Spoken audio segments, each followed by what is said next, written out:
Hey, what's going on everyone? This is Mike Kollin at MikeKollin.com. Today's video is about taking charge of your life so you can get the results that you desire. Alright, let's jump into it right now. So, I was watching a video yesterday. It was one of those short clips, like a 60-second or 90-second clip, and it was a psychologist talking about dating and relationships and a very specific subject about internal versus external locus of control.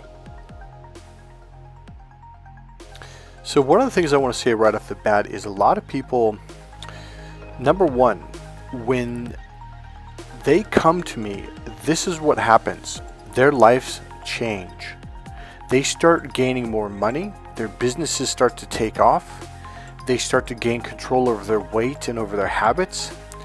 And their social life begins to improve. So everything in their life it's because they're learning how to take control of their lives, of their thoughts, of their emotions. Now, I've said this at least half a dozen times over the last year in my videos. Is one of the things that you really need to do, and I learned this from Tony Robbins. When I first heard it, I kind of like, what are you talking about? He said, you need to become the master of your emotions.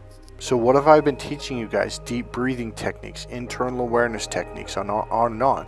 This is how you take charge of your emotions versus letting your emotions take charge of you and take you on this roller coaster ride. Okay, so what this psychologist was talking about was dating, okay? And it's a group of men, they have a podcast. Generally they're really missing it, okay, big time. But this one thought I think is important even on a therapeutic level, especially when you're dealing with narcissists, okay? And it's how it affects you.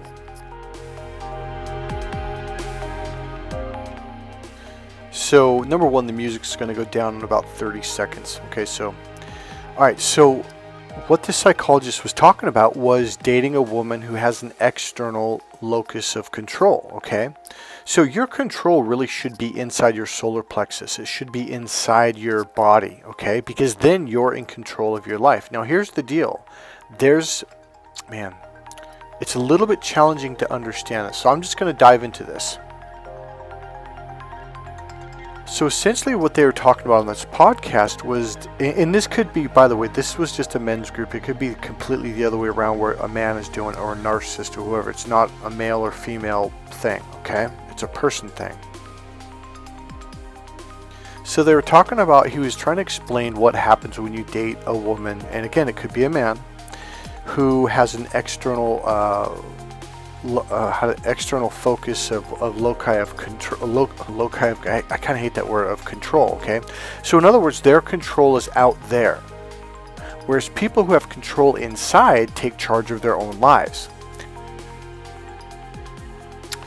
Okay, so now when you date someone who has an external locus of control, guess what? They're very controlling. Now here's why, because they perceive that their life, their emotions are out there. So, how do I explain this? I'm trying to make this real simple. So instead of being in control of their own thoughts, their own emotions, it's like now they're in control of you, because controlling you to them means controlling their life and controlling their emotions. So essentially it's external control. Now, what does that sound like? Sounds like a narcissist. Now again, this doesn't necessarily mean that people who have this problem are narcissists, but narcissists do have this problem. So at the very least, this is a major red flag. So now here's one thing about narcissists. They're very good life lessons learned by experiencing them, because let's say I meet someone, whether it's a client or a friend or a relationship or whatever, okay? And let's say they're not, N-O-T, not a narcissist, but they have this external locus of control, okay? Well, I'm out of there.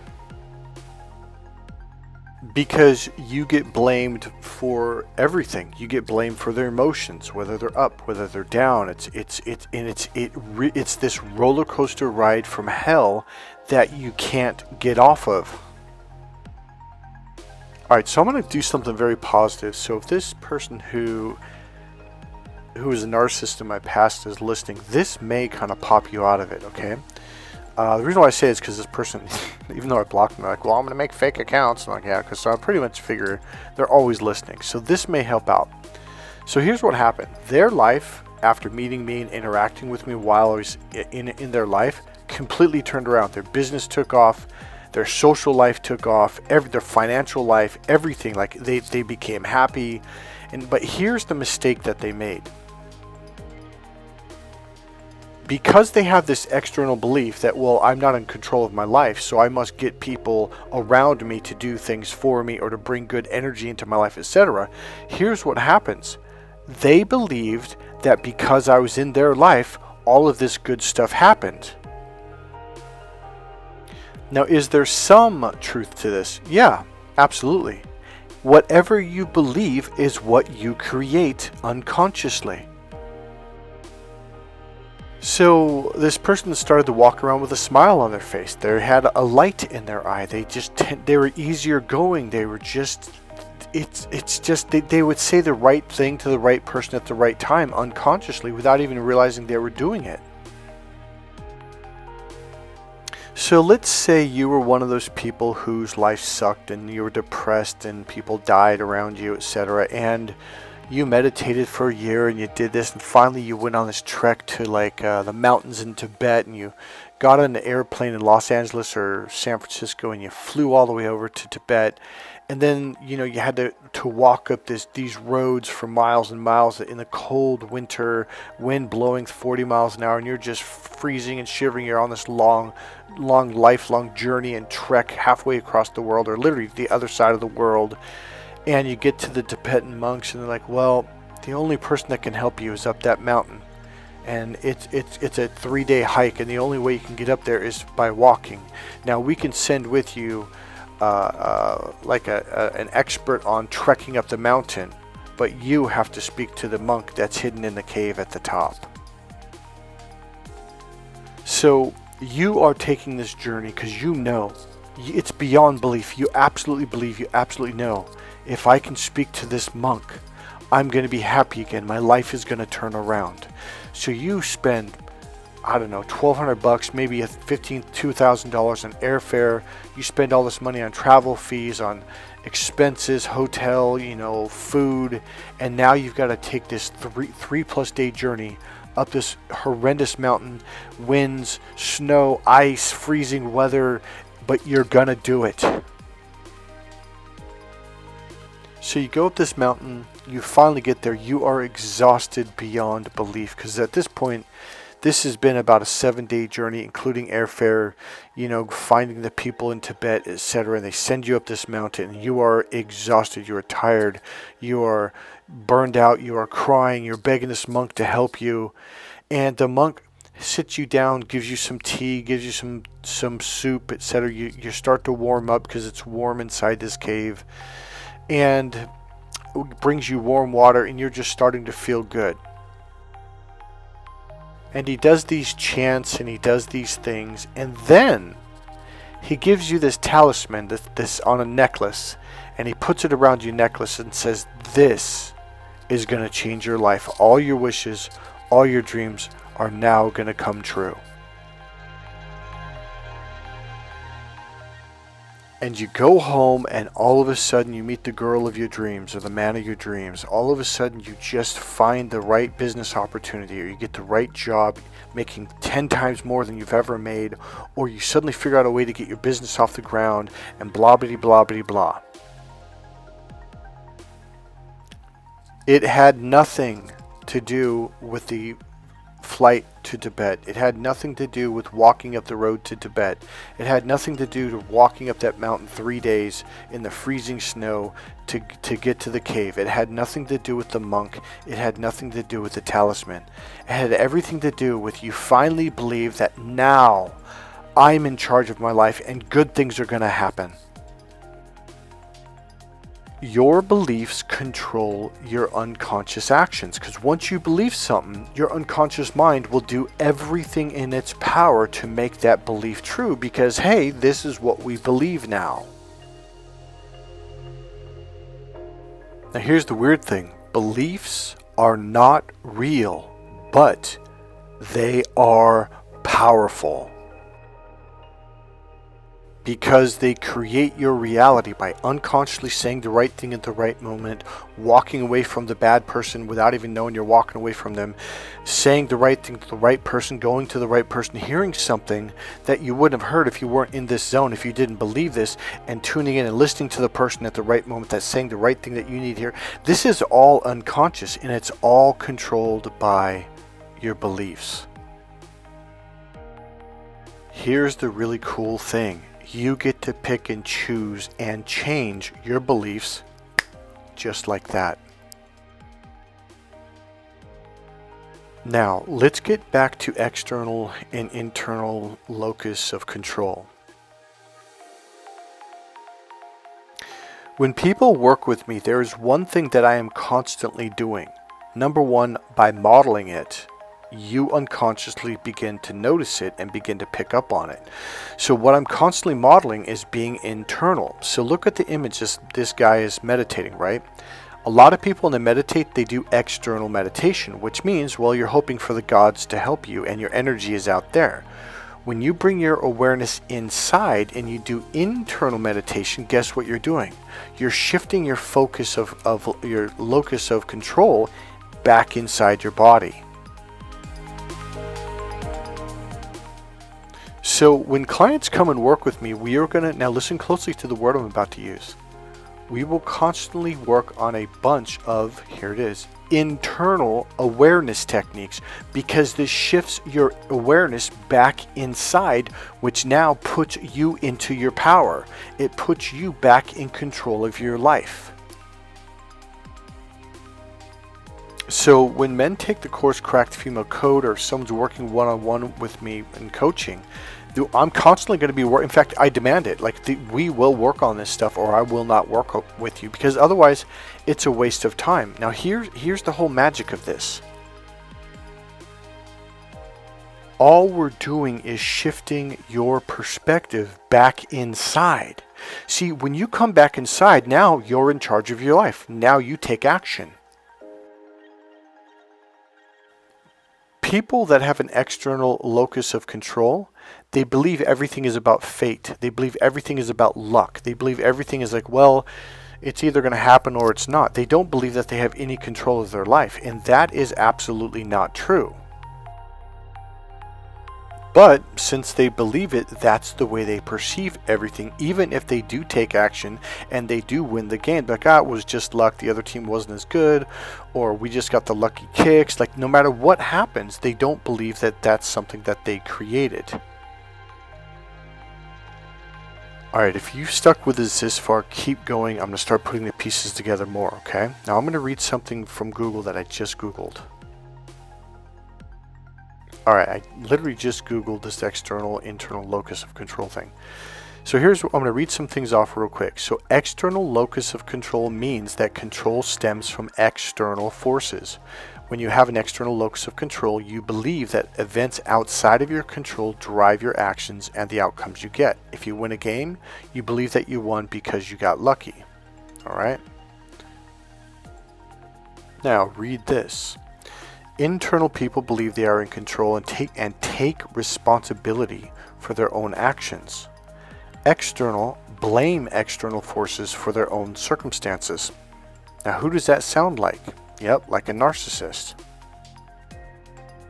So when things go good how do I say this? They don't believe that it was because of them. They believe it was because of you. But when things go bad, yep, it's not their responsibility. It's your fault. And thus begins the yo-yo ride, the train ride from hell, going up and down, in and out, left and right. It's like it is an emotional roller coaster ride.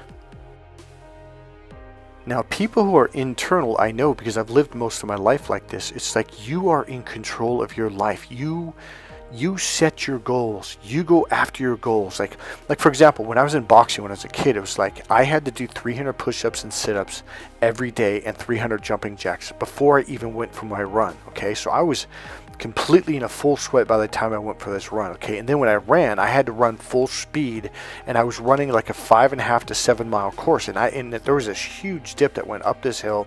My point being is, I was in charge of my life. I knew that I could make my goals happen, and it is a great feeling. So you get these people, especially men, because the left brain's the external brain. It's about taking charge of everything around you outside of your body, including your girlfriend, etc. So the left brain is the external brain, okay? So when they hear me say things like internal awareness, they're like, huh, what? That doesn't make any sense. Now here's the thing. Let's take boxing or kickboxing. When you're in a sport that's intense like that, the more you can let go of control, the more you are in control. Because when you're like locking down, it's like your eyes, your forehead locks down, like you're looking under a microscope, and that's what puts you in a panic attack. That's why your boxing coaches are constantly, hey, stay loose, breathe, relax, shake it out, because it keeps you open. And this is how you gain more control and power over your life. It's like an internal expansive awareness. All I'm going to say is it does this. It shifts your awareness inside, and now you are connected to your own power. When you're external, you are disconnected. That is literally called the dissociated brain. When you're internal, it is the associated brain, and now you are connected. It's like plugging your power source into the socket, and now you're connected to the power. You're connected to the source. So what I learned going through these, so when I went to this training in Hawaii, it was a 5-week training. Now at the time I did, I wouldn't have called it this because I didn't really understand what, there are all these new terminology and words they're throwing at, and I didn't know what it meant. All I know is when I came home from Hawaii, for the first time in my life, my perspective shifted. So when I had conversations with people, my awareness was inside my body. So when someone said something, I brought that knowledge or those words inside. What do I feel about this? What do I think about this? So now I was the one making the decisions on what I thought about the information that people were giving me. So you can gather information from other people, but now you bring it inside and you mull it through, like, what do I think about this? Does this make sense? Do I like this? Do I not like it? So now you're in control of your thoughts and your actions and decisions that you make. So at the time I was living at my friend's house. Now he was, I would say, kind of a controlling person. Now I didn't realize it until I came home from this training, but I would just blindly listen to whatever this guy was saying. I'm like, oh, okay, well, because he had a house, he had his shit together, and I was lost. And what happened was, when I came back, I noticed I would look at him, listen, and I was receiving the information, and then my eyes would kind of go internal, like into my chest area, and I would think about it, and then I'd come back out, and I remember he just got pissed off. And it was at that moment when he stormed out of the room, I realized what I was doing different. It's like, I was coming from 180 degrees, completely different perspective. I shifted back into my own power. All right, let me read some more literally from Google, okay? So this is dating, I put down dating someone at external locus of control. It says, on the other hand, a partner with an external locus of control may feel like they have little influence over the outcomes of their actions, leading to lack of motivation and lack of engaging in problem solving or communication skills, okay? Here's another one. Externals believe that circumstances out of their control play a major role in their relationship. Externals think that the unhappy times in their relationships just seem to happen, regardless of what they do. Now here's the deal. These people who are very external like this, they honestly believe, they're like, well, this is just the way life is. I just wasn't born lucky. And they really believe it's all about luck or happenstance or bumping into the right person at the right time. When you hear people say that stuff, run, because it will rub off on you. No, they will try to convince you that their belief is right and your belief is wrong. Now, here's the deal. Even if you came from poverty and you had every bad thing happen to you in your life.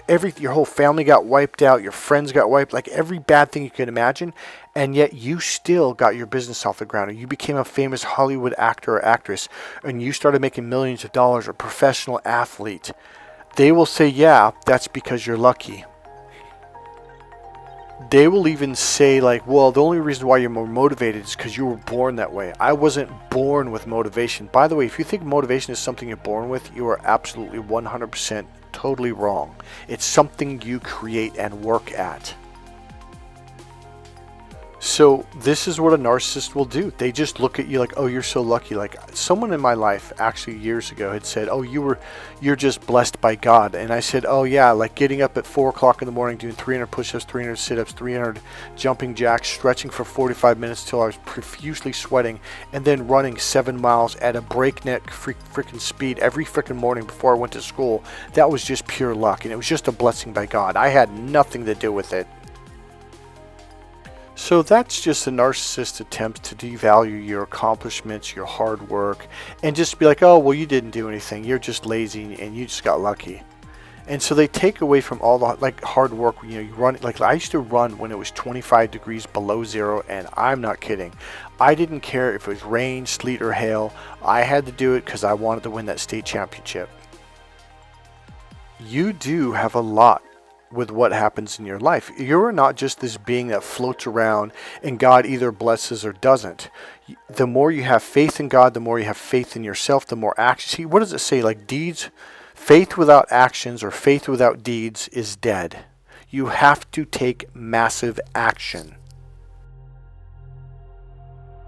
You got to understand, God's looking down here at us. He's looking at you, and He's proud of you. He wants to see you take it. It's like a little baby taking its first step.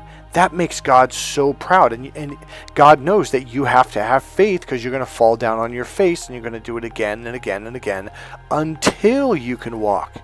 Like, how many days or how many attempts would you give your child to walk before you finally said, nope, that's it.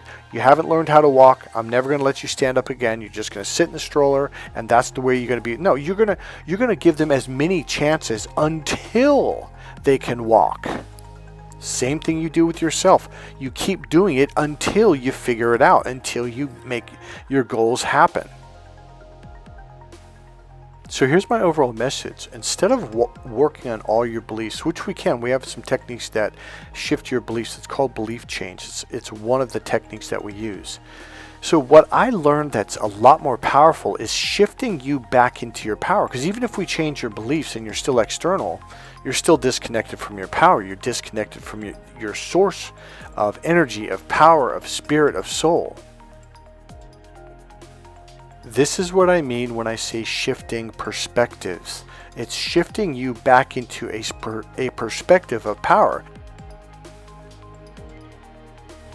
Because if you truly believe that everything is outside of your power, now not only that, but you don't feel powerful when you are external. You feel weak. You feel like, well, I've got to go along with the crowd. Well, what does everyone else? Well, what are the cool sunglasses of this year to wear? What t-shirt color am I supposed to wear now? You don't feel like you have any power over your life. And the fact of the matter is you've always had power over your life. You just need to decide.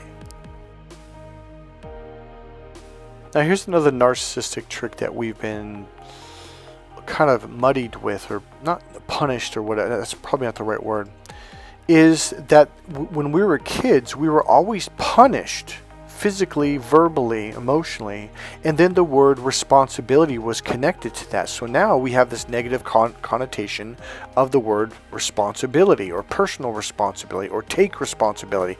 It was always yelled at us and punished at us. And so now we have, or had, this negative connection to responsibility. Most of us think that it has a very negative definition or negative meaning. Now watch this. So you know the word atone, as I've explained in the past, and I first learned it in church from Pastor Rex, is it's two words, at and then one. Atone literally means to bring your left and your right hemisphere into sync in one rhythm. Because now communication can transfer left to right easily and effortlessly. And now you are at one. This literally means to atone. So when people say sin, they don't even know what the word sin means. It means when you're out of harmony with your left and right brain. It literally means you are not at one. You have not atoned. To atone means to become internal, to ground yourself emotionally, and now your left brain opens up to your right brain, and now you are in sync. You are on the same wavelength.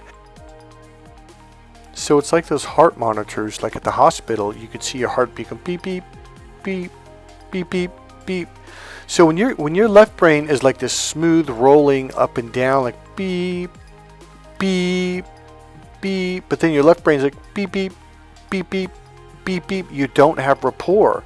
They need to both be at the same wavelength. So when they're both at the same wavelength, that is consciousness. That is when you can begin to manifest. This is when you are literally at atone or at atonement. This is atonement, when your left and right hemispheres are in sync. When they are not in sync, you are literally in sin. In sin, or sin literally means to close off from or to cut off from. So it's when your left brain is out of sync with your right brain because it has now closed the door and has closed off from the right brain. So now this is what narcissists do to you. By being around them, they constantly blame you and shame you. And you're around this energy of left brain, left brain, left brain, and it's external. So what happens to people that are empathic, women that are right brain, men that are right brain, it closes you off from your emotions because they keep hurting you emotionally because everything is your fault. If something doesn't go right, their external focus of control is you. So if something doesn't go right, they have to punish you. They have to make you do it. You got to make it right. You got to fix things. Everything is your fault. So what happens is they close you off from your right brain. Now you are in sin. And a lot of you went into this place of darkness. I know I did. It was like, what is this? It was like I felt disconnected from God. And neurologically they did. They disconnected you from your right brain, which is the emotional, creative, spiritual brain. It's the open doorway to spirit, to God. So at a young age, we learned that responsibility is some negative connotation or negative definition. Take responsibility because you're constantly getting yelled at. In all sincerity, parents and teachers were using the wrong word. And not only that, but they were definitely using it in the wrong tone and connotation and giving it the wrong definition. Responsibility is like atonement. At one, it's two words. At plus one equals atone. Now, responsibility literally means response plus ability equals responsibility. It literally means the ability to respond. Now that is power. So you can't do it when you have an external loci of focus. You can only do it when you have an internal loci of focus. God, I hate saying that phrase. Internal focus. In other words, you have to be internal. So my course on internal awareness, connecting with yourself emotionally, that is where you connect with your power source. That's why these internal emotionally grounding techniques are so powerful and so important to learn. That internal awareness course that I teach, whether it's through the Cracked Female Code course, whether we do one-on-one coaching or we do that training, that 1-2 day training, that is the most powerful thing that will ever happen to you. I promise you, after 2 days of doing this training, when you walk out of that room, when you walk out and go back home, you are going to perceive the world from a different perspective, and you are going to feel like you can take charge of your life. You are going to feel better about life. Now here's a benefit. This is a young man I worked with who was completely lost. He never had a father, had no friends. He had this low-end job. He wasn't making any money. He was broke. His family wasn't, his mother and sister really weren't there for them. I don't want to say anything bad, but they really weren't. It was really kind of, he was alone. He was messed up at one point. He was homeless. Doesn't do drugs. The guy doesn't drink. He's a vegetarian. Now look at him now. He came back after a year after I worked with him. So he went from this horrible job, got a better job, and then after about a year, he realized he could get a better job. So now he's getting his hair styled. Before he just shaved it. He's getting his hair styled, letting his beard grow out a little bit. Bought a leather jacket. Now I started taking him to clubs to help develop his social skills, etc. Right. So he became a confident guy who started taking charge of his life. He was saving up money to buy a car. And here's the deal. He literally would tell me, he goes, I'm lost. He goes, I have no idea. He changed everything, his clothing, his attire. He started this savings. He had $20,000 in the savings to buy a new car. This guy traveled to India to take a 4-week training. He comes back. I mean, the guy just started boom, boom, boom, boom, taking charge of his life. When I first started working with him, he was talking about his sister, and he goes, my sister, she's already, I think she was in her 3rd year of college. She was doing a 1-year, I forget what they call it, where you go to school in Europe, like an exchange student thing. And she goes, she's traveling Europe. She's doing, he goes, and I go, well, I assume she was like 20, 26, 27. He goes, no, she's only, I think she was 19 or 20. She goes, no, she's only like 19 years old or 20 years old. I'm like, really?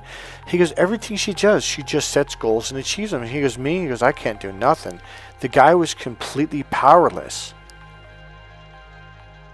Oh yeah, and he got his own place too. I forgot to tell you about that. So he got his own place. He's saving up. The guy had over $20,000 in savings, which I think is pretty phenomenal. So he just started taking charge of his life, and everything started to turn around, including he became happy, because before he was miserable. Now my main focus with him was getting him to become internal and work on these internal emotionally grounding techniques, because this is where you connect with your actual power.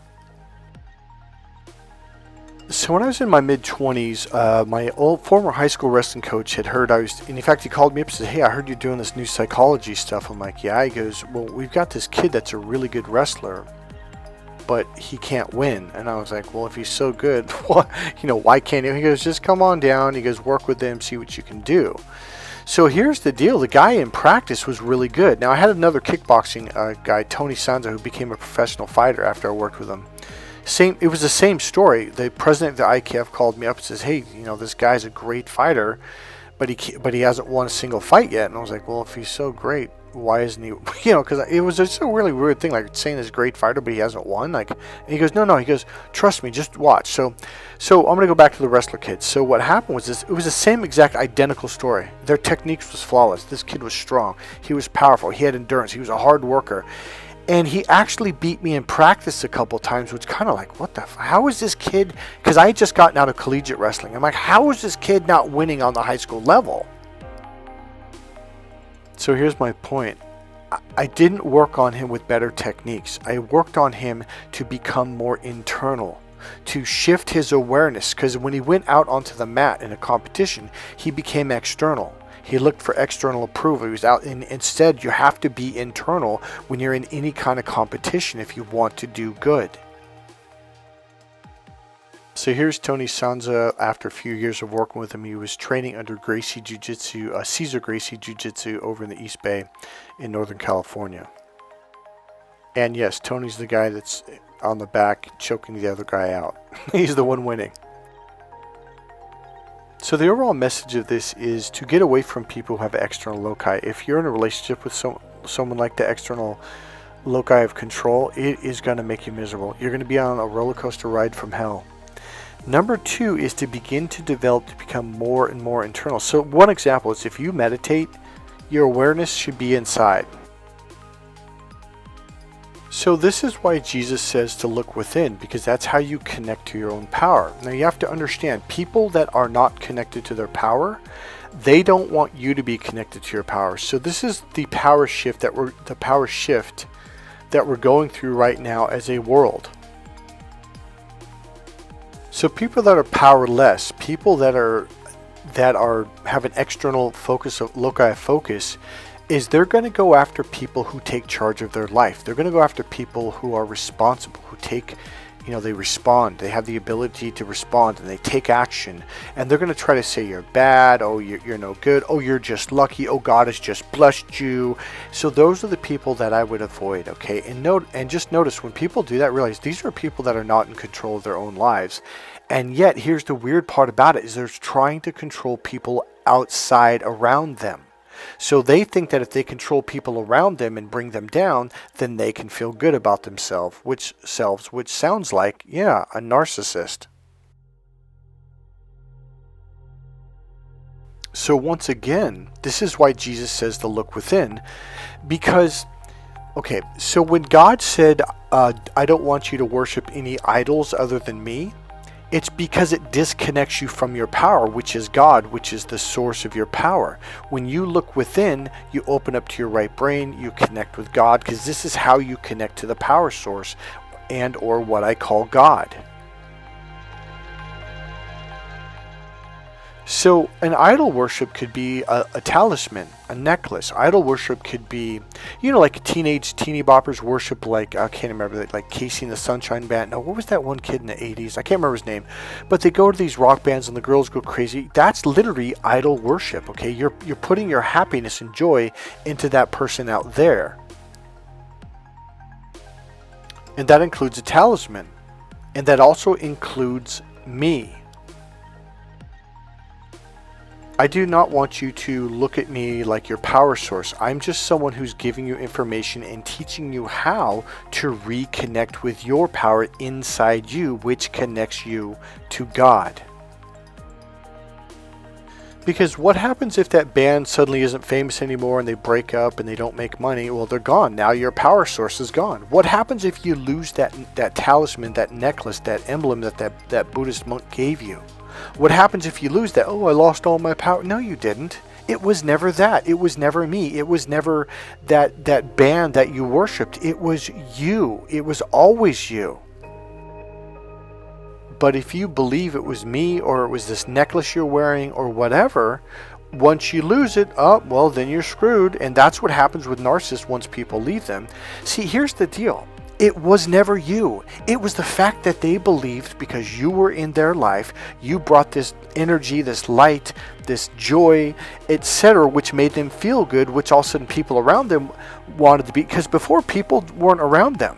I can think very specifically, my last narcissist had said, well, to be honest with you, I was broke before I met you and I didn't have a social life, and boom, now they had friends, they had people around them, people wanted to talk to them. It wasn't me. It was always them. But because they believed it was me, or believed it was you, or the empath, when you left, their life went back to shit. And now they blame you. That's because they always had an external control of locus, or locus. Sorry, external locus of... God, I hate that. External locus of control. I hate that phrase. I don't even like the word locus. When I was in college, I hated that word. By the way, it's not locust, like, kind of like the bug. It's locus, L-O-C-U-S. And this image is one of the techniques I'll teach you because it brings you internal. Now, I'll teach you how to do it during the course. I probably call it the internal power course. I probably should call it that. All right, so remember, when you have internal power, your focus. It's really, locus means like your location. It's a big psychology word, and everyone's, what does that mean? It just means your location of power. Where is it? Is it inside or outside? And what we're doing in my courses, we're shifting it back inside you. This is why Ben shifted. That's why the wrestler shifted. That's why the MMA fighter Tony, why he shifted and he started winning. Oh yeah, by the way, the kid in high school, I almost didn't finish that. He went from not winning a single match. Okay, now he's in his senior year, by the way, and he'd been wrestling, I think it was his 4th year, if I remember right. He had not won a single match to... He lost the league tournament by 1 point, and then he beat the guy in subsections, the guy that beat him for the league tournament. He beat the guy in subsections, and then he went to sections, and he missed going to the state championship in California by 1 point. Now, you got to understand, the state championships in California is the biggest tournament in the country because we have the most high schools. It is the most competitive wrestling tournament in the country, and this kid almost went to the state championships from having no wins at all on his record until I started working with him in the middle of the season. And what did we do? Did we teach him more techniques, better No. We taught him how to become internal, to connect with his internal power. And once he learned how to do that, when he went out onto the mat, he tore into guys. This kid suddenly took charge. He did everything the way he was supposed to do, and his confidence was through the roof. Let me tell you something, taking charge of your life is a great feeling. It just feels great. Instead of just saying, oh, well, the food just goes in my mouth. I'm not in control. You are in control of the food that goes in your mouth. You get to take charge of that, and we'll show you how.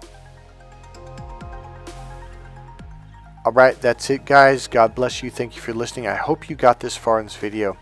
Hey, this is Mike Kollin at MikeKollin.com. Please click subscribe, click the like button, and go ahead and make a comment. I'll see you guys in the next video. Bye.